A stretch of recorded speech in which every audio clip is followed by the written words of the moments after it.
আসসালামু আলাইকুম রহমতুল্লাহ। একটা বিষয় যে এখন মার্কেটে হুটহাট যে ঘটনা দেখা যাবে, দেখেন মার্কেট এখন, আমি কিন্তু একটা ভিডিও করেছিলাম যে যে অবস্থা, এই অবস্থা দেখে মার্কেট যে ভালোর দিকে যাবে এবং মার্কেট ঘুরে যাবে বলেছিলাম। এখনও যে মার্কেট অনেক ভালো হয়ে গেছে তা না, এখনও আমি বলতেছি যে মার্কেট সামনে একটা খুব দ্রুতই আমরা মার্কেটে বড় ধরনের একটা পজিটিভ মুভমেন্ট দেখতে পাবো ইনশাল্লাহ। দেখেন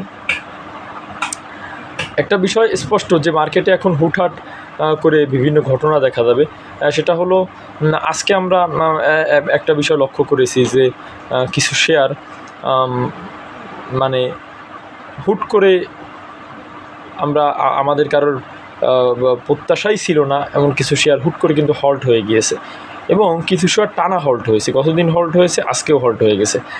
আজকেও কিন্তু সর্বোচ্চ দর বেড়েছে। এর মধ্যে অলটেক্স আছে, অলটেক্স ছিল, শেষ পর্যন্ত ধরে রাখতে পারেনি, কিন্তু আমরা দেখেছি ফেক ডিল শেয়ারটা, এই শেয়ারটা কিন্তু হল্ট হয়েছে। অলটেক্স হল্ট হয়েছে, আপনার অ্যাক্টিফাইনও হল্ট হয়েছে এবং হুট করে জিপিএইচ ইস্পাত হল্ট হয়ে গেছে, মানে সর্বোচ্চ দর বেড়ে গিয়েছে। এখন হুটহাট করে যে বিষয়টা দেখা যাবে সেটা হলো, আমরা বুঝতে পারবো না, আমাদের বোঝার কোনো কিছু বুঝে ওঠার আগেই একটা শেয়ারের স্বাভাবিক লেনদেন চলতে থাকবে হয়তো, বা কোনো কিছু বুঝে ওঠার আগেই শেয়ারটা আপনার প্রাইস গ্রোথ হয়ে যাবে।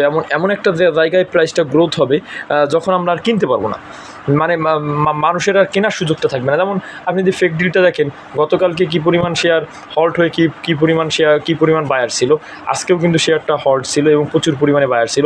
ঠিক তেমনি এখন এই জাতীয় ঘটনা কিন্তু হুটহাট করে দেখা যাবে যে একটা শেয়ার স্বাভাবিক আচরণ দেখতেছি, হুট করে 2-4 মিনিটের মধ্যে শেয়ার হল্ট হয়ে যাবে, অথবা আপনার আমাদের কোনো কিছু বুঝে ওঠার আগে ট্রেড শুরু হওয়ার মধ্যে খুব দ্রুত শেয়ার হল্ট হয়ে যাবে, প্রচুর পরিমাণে বায়ার বসানো থাকবে।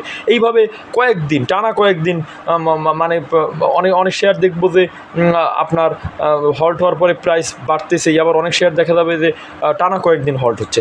অতএব এই অবস্থার মধ্যে দিয়ে আমি আপনাদের কাছে একটা রিকোয়েস্ট করব, যার কাছে যে শেয়ার আছে অন্ততপক্ষে লসটা রিকভার হওয়ার আগে আপনারা কোনো শেয়ার না ছাড়াই উচিত হবে, কারণ মুভমেন্ট আসলে কিন্তু মার্কেটে আমি যেটা বুঝতেছি বড় ধরনের একটা মুভমেন্ট আসার কিন্তু একটা চান্স বা সম্ভাবনা আছে। সকলে ভালো থাকবেন, সুস্থ থাকবেন। আসসালামু আলাইকুম রহমতুল্লাহ।